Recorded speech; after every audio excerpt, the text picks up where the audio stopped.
আসসালামু আলাইকুম। ওয়ালাইকুম আসসালাম। ভাই কি নাম আপনার? আমার নাম মোহাম্মদ আকসির মিয়া। মোহাম্মদ আকসির মিয়া। বাড়ি কোথায় আপনার আকসির ভাই? বাড়ি আপনার হবিগঞ্জ, লাখাইতানা। হবিগঞ্জের লাখাই থানা। লাখাইতানা। লাখাই নামটা খুব সুন্দর, লাখাই। তো এখন আমরা আপনাকে জিজ্ঞেস করতে চাচ্ছি যে আপনি কি কষ্ট নিয়ে আমাদের কাছে আসছিলেন, যদি একটু বলেন। আমার এই কোমরে ভীষণ ব্যথা, প্রচণ্ড ব্যথা নিয়ে আসছি আপনার কাছে। অনেক মানুষের নাম শুনে যে অনেক গার্মেন্ট আপনার কথা বলছে। হুম, এই জন্য আমি আরও তো ভিডিওতে দেখছি আপনার সাক্ষাৎকার। হুম, দেখার পরে আমি আর গাড়ি নিয়ে আনিছি, গাড়ি নিয়ে এই রিজার্ভ করিয়া আমি আইসা বসে আপনার কাছে। জি। তো ব্যথা আমি সহ্য করতে পারছি না। আসার পরে আপনি যে এমআরআই, হুম, এমআরআই দেওয়ার পরে যেহেতু পরীক্ষা যখন আসছে, তখন আপনি বলছেন যে এটা দ্রুত অপারেশন লাগবে। আপনার হালকা গেছে গা, বেলুনটা গেছে গা, শেষ ফুলে গেছে গা, বাটি ভেঙে গেছে, হুম, এবং একটা হাড় ভেঙে গেছে, একটা লোকের ঘুরছে গা। রাইট। ওই তখন আমি আর, তখন তো অনেক টাকার ব্যবহার করলাম। আমি গেলাম দেশের বাড়িতে। দেশের বাড়ি থেকে। হ্যাঁ। দেশের বাড়িতে গিয়ে সে 5 দিন পরে আবার আসলাম, ঈদের পরে আইসা বললাম।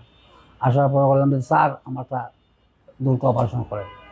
ওই অপারেশন আপনি করলেন, 2টা অপারেশন, 2টার পরে একটা কোমরে আর একটা পিঠে। পিঠে, হুম, 2টা করার পরে তো ইনশাল্লাহ আমি তো ওই আমার সেন্স আইসে, গান ফিরছে। তখন দেখা যায় আমি প্রায় 1 মাসের ভিতরে আমার সিঁড়ি শুকাই গেছে গা, হুম। কোনো সমস্যা হয়েছে না ইনশাল্লাহ। এখন আপনি কেমন আমি আছেন? ব্যথা আমি বেদনার কি খবর বলেন? আমি আগে হচ্ছে ভালো আছি। ভালো আছেন না? আমরা যদি জিজ্ঞেস করি ব্যথার দিক দিয়ে, যে আপনার আগের ব্যথাটা, অপারেশন আগের ব্যথাটা যদি 16 আনা বলি আমরা, তাহলে এই 1 মাস পরে আপনার ব্যথা কয় আনা ভালো হয়েছে?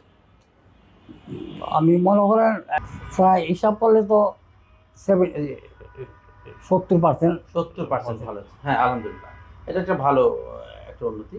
আচ্ছা, আমরা আপনাকে আপনার আগের অবস্থায় একটু ফিরে যাই, অপারেশন আগের অবস্থায়। আপনি কি এই যখন ব্যথাটা ছিল মেরুদণ্ডে, আপনি হাঁটাচলা করতে পারতেন ০.৫ ঘন্টা ১ ঘন্টা? আমি দশ হাত বাংলা কথা কইতে হয়। হুম। আমি হাঁটলে আবার পা মানে যেমন সম্বল পা দিচ্ছে বন্ধ হয়ে তারে। আসতো। পা মনে হচ্ছে চেপে ধরতেছে। হ্যাঁ, ব্যথা রাইট। প্রচণ্ড আপনার ব্যথা। কি রাতে ঘুম হইতো? রাতে ঘুমাইতে না, পারতেন? রাত্র ব্যথা করতো।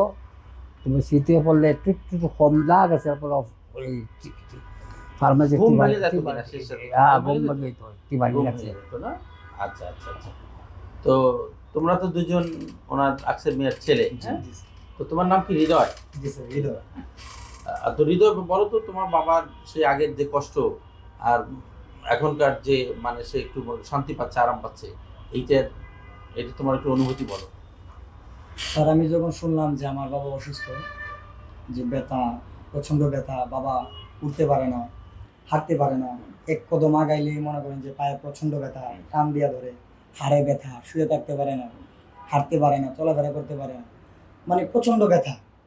তখন এই যে আপনার কাছে আসলাম, আসার পর এই যে আপনি এমআরআই দিলেন, এমআরআই করার পর বললেন যে 2 জায়গায় সমস্যা, অপারেশন করা লাগবে। আমরা বাড়িতে যাওয়ার পর 1 সপ্তাহের মধ্যে আবার রিটার্ন আপনার কাছে আসলাম। আসার পর যেদিন আসছি ভর্তি হয়েছি, ভর্তি হওয়ার পরের দিনই অপারেশন হয়েছে। অপারেশন হওয়ার পর থেকে শুরু করে এখন পর্যন্ত আলহামদুলিল্লাহ ভালো আছেন। ব্যথা আগের তুলনায় মনে করেন যে অনেকটাই কমে গেছে। ব্যথা নাই বললেই চলে, হালকা ব্যথা একটু অনুভব হয়। তারপর এখন মনে করেন হাঁটতে পারে। আগে হাঁটতে পারতো না, এখন হাঁটতে পারে। জি, জি, আলহামদুলিল্লাহ। মানে হাঁটলে ভালো লাগে। বসতেও পারে, যে এখন বসা আছে, আগে কিন্তু বসতে পারতো না। প্রিয় দর্শক, আমরা আকসের ভাইয়ের এমআরআইটা যদি একটু দেখাই, যেমন ওনার এই যে এই সাদা দড়ির মতো, এটা আমাদের স্পাইনাল কর্ড। এটা আমরা আমরা বলি, এটা আমাদের মেন স্নায়ু, রগের রাজা বলি আমরা যদি বোঝানোর জন্য। তো এখানে এই অংশটা, ঘাড়ের অংশটাকে বলি আমরা সার্ভাইকাল স্পাইন, আর পিঠের যে অংশটাকে বলি ডরসাল স্পাইন, আর কোমরটা হলো লাম্বার স্পাইন। তো ওনার দুটো জায়গাতে দুটো হাড্ডি মানে ভেঙে গেছে, এটাকে আমরা বলি প্যাথোলজিক্যাল ফ্র্যাকচার। দেখেন অন্যান্য হাড্ডির যে শেপ সাইজ, এটাতে এটা একটু আলাদা, মানে মনে হচ্ছে মাঝখানে মনে হচ্ছে যে ডাম্বেলের মতো, মানে চ্যাপ্টা হয়ে গেছে এবং দুই পাশে প্রসারিত হয়েছে। এটাকে আমরা বলি প্যাথোলজিক্যাল ফ্র্যাকচার, এবং এটি স্পাইনাল কর্ডকে চাপ দিচ্ছে। এটা হলো 2 3 4 5 6 7, 1 2 3 4 5 6 7 8 9 10, এটা D10। আর এটা হলো L5 আমরা দুটো জায়গাতেই অপারেশন করেছি, কর্পোরেটমি করেছি। এটা বলা ভালো যে একই সঙ্গে স্পাইনাল কর্ডের দুইটা সেগমেন্টে অপারেশন করা খুব ডেঞ্জারাস, কারণ এতে রোগী নিউরোলজিক্যালি ডাউন স্টেজ হয়ে যেতে পারে, তার মানে প্যারালাইসিস হয়ে যেতে পারে।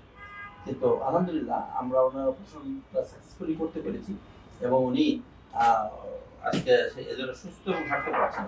আমরা এইখানে এই এমআরআইটা কোনো হচ্ছে ডাই দিয়ে, ইনজেকশন দিয়ে, কন্ট্রাস্ট দিয়ে, সেজন্য দেখেন অন্য হাড্ডিগুলো যেমন সাদা দেখা যায়, কালো দেখা যায়, আর এখানে এখানে সেলুলার অ্যাক্টিভিটি বেশি, মানে যেখানে প্যাথোলজিক্যাল ফ্র্যাকচার আমরা বলছি সেটা সাদা চকচক করছে, এখানে সে ডাইটা বেশি ইনটেক করেছে। এরপর আমরা এক্সরে করেছি তার দুটো, যে কর্পোরেটমি করেছি এবং তারপর আমরা ভার্টিব্রাটাকে রিপ্লেস করেছি টাইটানিয়াম মেশ কেস দিয়ে।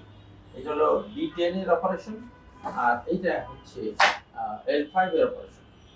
এখানে আমরা মেশ কেস দিয়েছি মাঝখানে এবং উপরে নিচে হাড্ডিতে আমরা টাইটানিয়াম পেডিকেল রড দিয়ে ফিক্স করে দিয়েছি।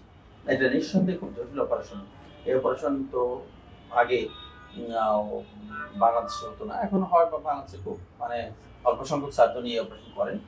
তো এবং এটা একটা আমরা হিস্টোপ্যাথোলজি করেছি, ওনার হিস্টোপ্যাথোলজিটা একটু খারাপ এসেছে, যেটা মানে অ্যাডিনোকার্সিনোমা এসেছে, পোরলি ডিফারেন্সিয়েটেড অ্যাডিনোকার্সিনোমা। সেজন্য আমরা এখন তাকে, যেমন উনি অপারেশনের পরে উনি প্যারালাইসিসের দিক দিয়ে ইমপ্রুভ করেছেন, ব্যথা কমে গেছে, কিন্তু এখানেই শেষ না আমাদের যাত্রা। ওনাকে আমরা অঙ্কোলজিস্টের কাছে রেফার করবো।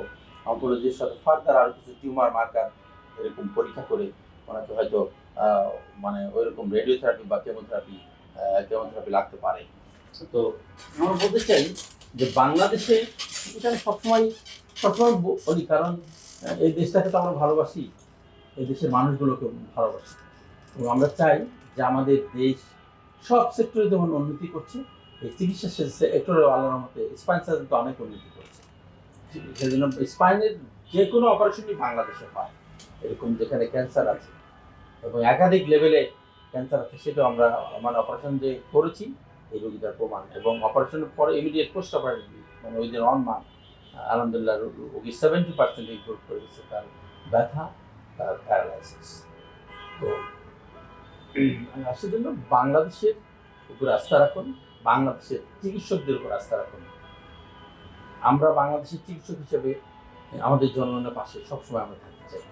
সবাই ভালো থাকবেন। আজকে এটা বলে শেষ করছি। আল্লাহ হাফেজ।